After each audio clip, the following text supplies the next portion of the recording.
Ahoy hoy and happy Sunday. Today I am cleaning all the baby toys. This is something that I do not as often as I should, but I'm getting to it today. So what I'm doing here is I've already put his teethers in that basket. I'm going to run those through the dishwasher. And all of his soft toys I'm putting in the laundry basket to go in the wash. And then I'm using a mix of vinegar and warm water to wipe down all of the plastic toys.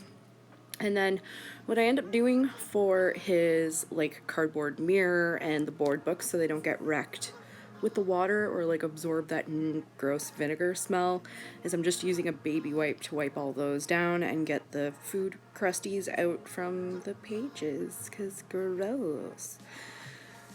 Alright, so sit back, relax, and enjoy, folks.